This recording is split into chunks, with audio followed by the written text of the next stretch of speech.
Nkulamusizza nkwaniriza ku KAKASA ne EFRIS nga mpita mu butambi bw'enjawulo ngenda kuba nkunnyonnyola engeri y'okukozesa ebitundu eby'enjawulo nga mpita mu nkola eno. EFRIS gifunziddwa mu bigambo by'Olungereza Electronic Fiscal Receipting and Invoicing Solution nga kino mu Luganda kitegeeza enkola kalimagezi ey'okuwooza omusolo okuyita mu kulondoola bizinensi nga basinziira ku lisiiti z'ebitundibwa n'ebigulibwa.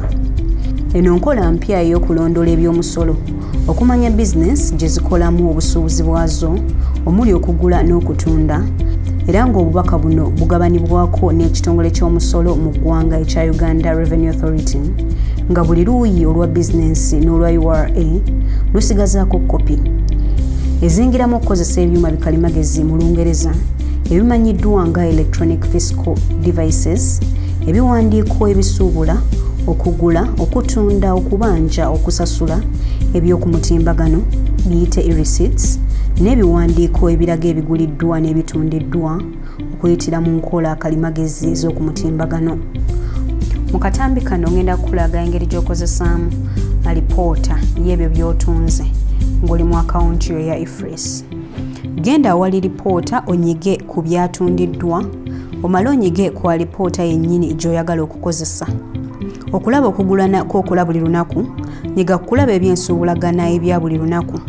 Genda mu maaso okozesa ebifo ebiriwo byonna. Bino biyinza okuba nnamba y'ekiwandiiko ky'omusolo ekyakalimagezi oba fiscal document number, nnamba y'ekyuma, ekika ky'ekiwandiiko oba ennaku z'omwezi, omale onyige kunoonya. Londa ekiwandiiko kyennyini ky'oyagala okulaba oba osobola okuggyayo alipoota. Omukko gwa kompyuta ogwa Excel sheet gujja kwekoppolola mu akawunti yo ku kompyuta oba mu ssimu yo bw'oba okozesa ssimu okumalayo emitendera gy'enkola eno. Ebisingawo osobola okubisanga mu katambi ka KAKASA ne EFRIS Stock Management. Nyiga ku link eri wansi wa katambi kano mu kibangirizi kya description.